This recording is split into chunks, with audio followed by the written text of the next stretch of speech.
Nós não sabemos quanto tempo se passou entre os capítulos 2 e 3.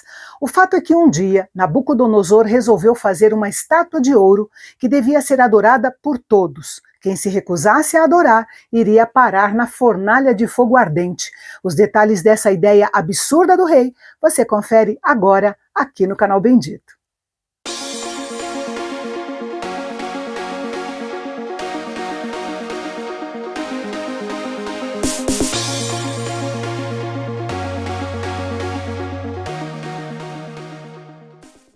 Não é expressamente declarado o que a imagem que o rei mandou fazer representava. E uma vez que não é descrita como a imagem de um deus, provavelmente representava o próprio Nabucodonosor. A imagem tinha quase 30 metros de altura por 3 metros de largura. De acordo com as medidas que estão registradas, era mais parecida com um obelisco um pouco diferente do original do que com uma estátua comum.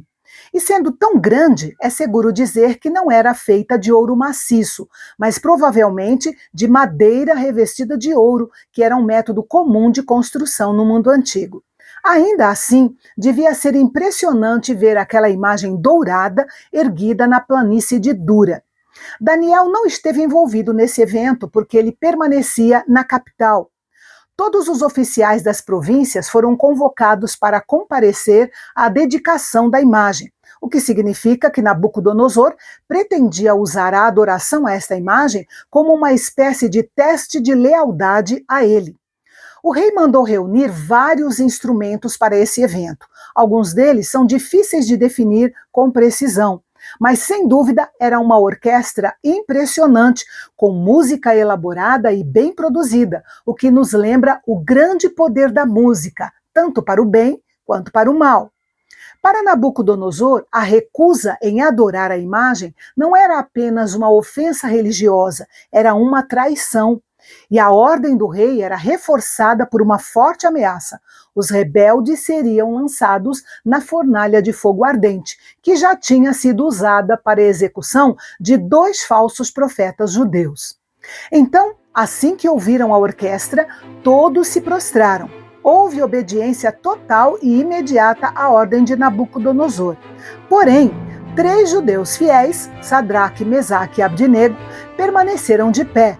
Eles não apresentaram um protesto formal, simplesmente se abstiveram de compartilhar do pecado da idolatria. Aparentemente, a omissão deles em adorar a imagem não foi percebida, uma vez que estavam todos curvados. No entanto, havia ali alguns caldeus que tinham uma motivação política óbvia contra os judeus e que certamente haviam sido promovidos a altos cargos junto com Daniel nos eventos registrados no capítulo anterior. Aqueles caldeus perceberam os 3 rapazes de pé e rapidamente se encarregaram de contar ao rei. É claro que Sadraque, Mesaque e Abdinego sabiam que seriam descobertos, mas eles também sabiam que era mais importante obedecer a Deus do que aos homens. O rei ficou furioso quando ouviu o relato dos caldeus e mandou chamar os 3 rapazes. E este foi um teste ainda maior para eles, pois uma coisa é se posicionar ao lado de Deus, outra coisa ainda maior é manter esse posicionamento quando se é questionado diretamente pelo rei. Nabucodonosor deu a eles outra oportunidade de renunciar sua fé em Deus e curvar-se diante da imagem. Caso contrário, eles seriam lançados na fornalha. E ainda completou: quem é o Deus que os livrará das minhas mãos?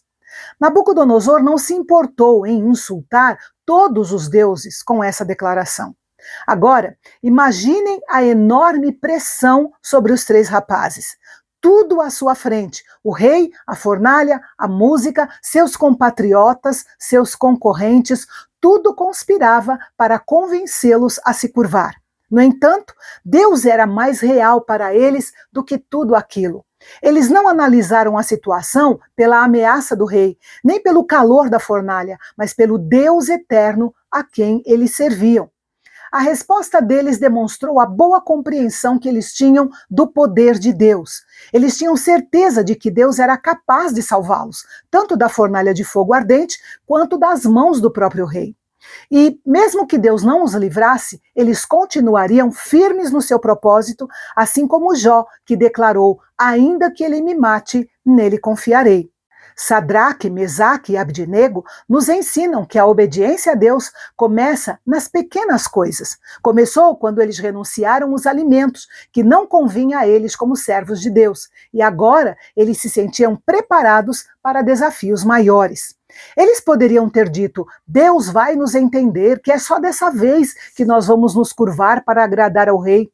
É verdade que Deus entende nossa luta contra o pecado, e foi por isso que ele providenciou na cruz, através de Cristo, a libertação da penalidade, do poder e da presença do pecado.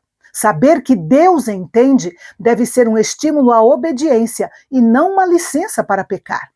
Enfim, eles foram taxativos na sua resposta, negando se curvar diante da imagem de ouro. Essa afirmação deixou o rei furioso e a expressão do seu rosto mudou. Por mais corajosos que aqueles 3 jovens fossem, enfrentar a fúria do rei era ainda extremamente intimidante, mas eles permaneceram firmes ao confessar a sua fé. Então o rei ordenou que a fornalha fosse aquecida 7 vezes mais, que é uma expressão idiomática que indica o mais quente possível, para garantir que os 3 jovens fossem exterminados rapidamente. Eles foram amarrados com seus mantos, túnicas, chapéus e as suas outras roupas e foram jogados na fornalha, que estava tão quente que as chamas do fogo mataram os homens que os jogaram lá dentro. Logicamente, o rei mandou jogá-los ali e não teve a intenção de olhar 2 vezes, acreditando que eles seriam imediatamente consumidos. No entanto, alguma coisa fez o rei olhar outra vez para dentro da fornalha. E o que ele viu fez sua expressão mudar completamente. Nabucodonosor viu 4 homens soltos caminhando no meio do fogo. O fogo queimou apenas as cordas que prendiam os rapazes. O rei viu um 4º homem com eles e o reconheceu como sendo um ser espiritual, que ele chama de Filho dos Deuses. E de fato, Jesus, o Filho de Deus, estava literalmente presente na fornalha com aqueles rapazes no pior momento da provação. Antes que saíssem da fornalha, Nabucodonosor reconheceu que aqueles moços serviam ao Deus Altíssimo. Ele os chamou para fora e todos ali presentes queriam ver de perto aqueles rapazes. Seus cabelos não foram chamuscados, suas roupas não estavam queimadas e não tinham nem mesmo cheiro de fumaça em seus corpos. O fogo não teve poder algum sobre eles, porque estavam completamente submissos ao poder e à vontade de Deus. Nabucodonosor deu glória a Deus, reconhecendo o seu grande poder de livrar aqueles 3 jovens valentes.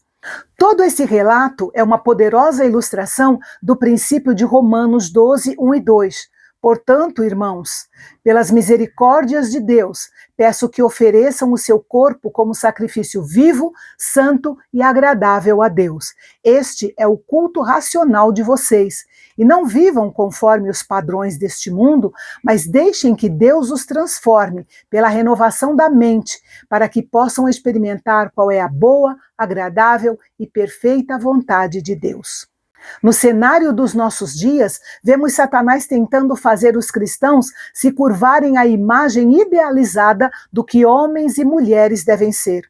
Os cristãos devem resistir a isso com todas as suas forças e buscar o ideal de Deus, que é o de transformar-se pela renovação da mente para experimentar a boa, agradável e perfeita vontade de Deus.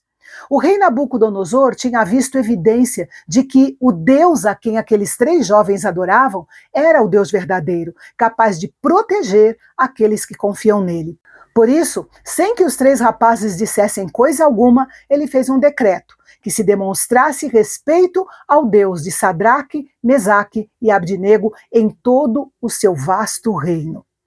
Apesar de reconhecer que o Deus daqueles jovens era maior do que todos os outros deuses, Nabucodonosor ainda não havia atingido a plena devoção a esse Deus verdadeiro. Ele precisava de algo mais forte, e Deus fez o rei passar por uma experiência tão forte que mudou a sua vida para sempre. E é sobre isso que nós vamos falar no nosso próximo encontro aqui no canal Bendito. Até lá, se Deus quiser.